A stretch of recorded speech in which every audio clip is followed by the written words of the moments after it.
There's a strange rule at the Ravenhurst Hotel, one that's never written anywhere, but everyone who works there knows it. If you take the elevator after 2:45 a.m., you must go straight to your floor. Don't talk to anyone inside. Don't press extra buttons. And whatever happens, don't answer if it whispers your name. Most guests laugh it off, but one didn't. Her name was Lena Marlowe, a travel vlogger always chasing the world's scariest hotels for her channel. Last winter, she stayed one night at the Ravenhurst. She wanted views. What she got instead was something watching from below. It was just past 2:50 a.m.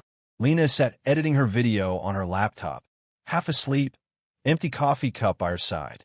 Her followers loved her haunted hotel content, and the Ravenhurst, with its peeling wallpaper and flickering chandeliers, was perfect clickbait. When she finally finished editing, she decided to grab a snack from the lobby vending machine. The hallways were silent. No guests. No sound except the soft hum of old air vents. Her footsteps echoed faintly on the patterned carpet as she reached the elevator. She pressed the button. Ding! The doors opened slowly, groaning. Inside, the yellow ceiling light flickered like it was struggling to stay alive. She laughed to herself. Haunted elevator? Nice touch, guys. She stepped in and pressed L for lobby. The doors slid shut. The elevator began to move, but halfway down, it jerked violently. The lights dimmed. Lena blinked. The digital floor display was glitching. Instead of L, it showed B2. She frowned. Basement 2? That's not even on the panel. The elevator slowed, humming like it was breathing. Then, ding. The doors slid open. A freezing draft swept in. The air smelled of wet concrete, rust, and old metal. Beyond the doorway, a dark hallway stretched out, concrete walls slick with dripping water. Bare bulbs swung overhead, buzzing weakly. Lena leaned forward, filming with her phone. Okay, this is freaky. Definitely not the lobby. She called out, "Hello? Anyone down here?" Silence. Then a whisper, barely audible but right next to her ear. "Lena." She gasped and spun around. But the elevator was empty. Her own reflection stared back at her in the chrome wall. Except, her reflection was smiling. And she wasn't. She stumbled back and started pressing buttons. L, 1, 2, anything. Nothing responded. Then the doors slammed shut on their own. The elevator dropped fast, as if something had cut the cables. The floor numbers blurred on the panel. 4, 3, 2, 1, B1, B2, B3, B4. Her stomach lurched. She screamed. And then, silence. The display flickered one last time. -1. There was no floor -1. The doors creaked open. The same hallway lay before her.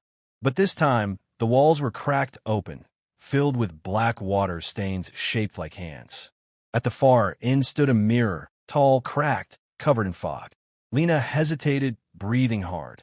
Her phone camera light flickered on by itself. And in the mirror, her reflection was already there, waving. "Okay, this isn't funny," she whispered, voice shaking. The reflection tilted its head and spoke. "You shouldn't have answered." Her camera buzzed with static. On the screen, shapes appeared behind her, pale figures dripping, silent. Their mouths moved, but no sound came. The elevator doors began to close again. Lena ran toward them, but the lights exploded. Sparks rained down as she tripped, screaming. When she looked up, the reflection was gone.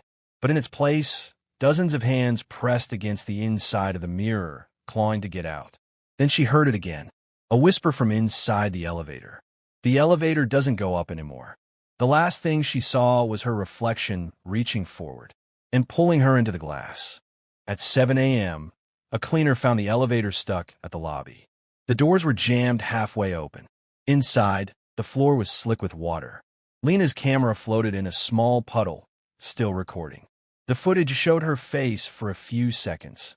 Pale, drenched, eyes wide, before the feed cut to static. The maintenance log later revealed something impossible. At 2:57 a.m., the elevator went below the basement levels. Its final stop was recorded as B5, but the hotel only has 4. They drained the shaft that week. Found nothing, except for a single handprint on the inside of the elevator mirror. It was pressed from the other side. Some elevators don't just move between floors. They move between worlds. And once they open for you, they never forget your name.